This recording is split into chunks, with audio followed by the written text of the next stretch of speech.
Mitzi Wyman, and I'm the founder of Fulcrum, along with my supporting co-founder, Jim Clifford. Where's Jim? Jim over there, the wonderful Jim Clifford. And Fulcrum has been going since about 2011.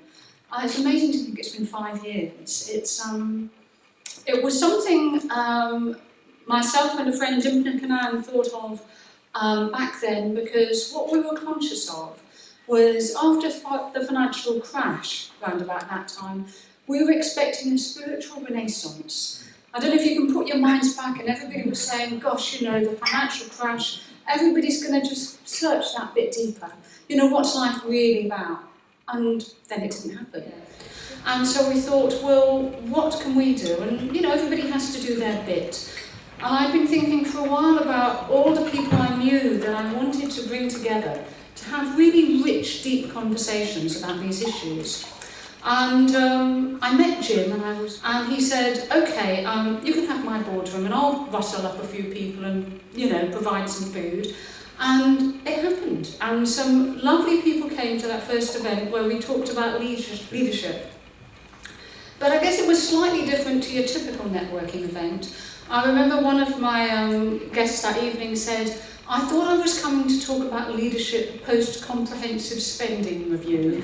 I didn't expect to be emotionally touched. And I think that was really important. We found ourselves talking about young people, about children, what things were really important to us. And I remember one other person who was there that evening saying, as a result of the conversation I've had tonight, I'm going to go back and have a different conversation with my board tomorrow. In terms of the topics that we've touched on with Fulcrum, as I said, leadership is very much at the heart of it, but we've really tackled some tricky issues. We had our first colloquium was around the subject of authority in society, authority in the family, and that was on the back of the riots that happened in London a few years ago now. And if you were to go to the Fulcrum website, you will see there some papers that were written and transcripts of presentations that were given that evening by Jim and others, and really wonderful words there. And more recently we had an event on betrayal and forgiveness, and how challenging betrayal is as an issue particularly in the NHS was the area we focused on, but also in corporate life.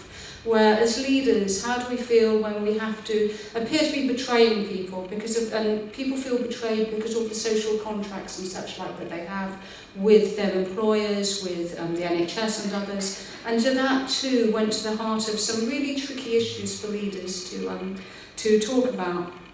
And today, I'm delighted that we've teamed up with Terrafinity to look at Towards 9 Billion.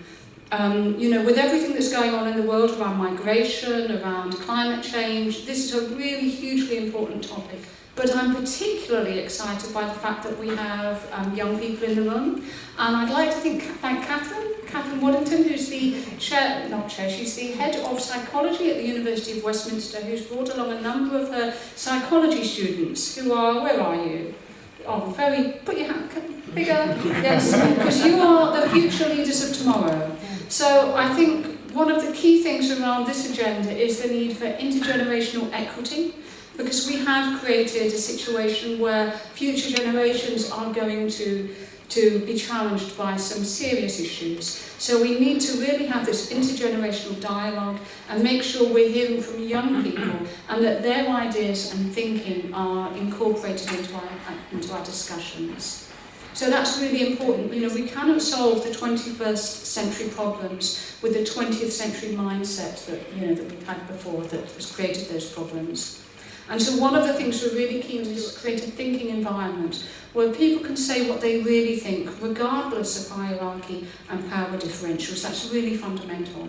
And for that, we're looking for a quality of attention in the room, so that we're really listening to each other as we're thinking. Because the quality of the attention that you give a speaker will ignite their thinking. That's fundamental. And the equality that I talked about, and I think knowing that you will be heard and not interrupted also means it creates ease.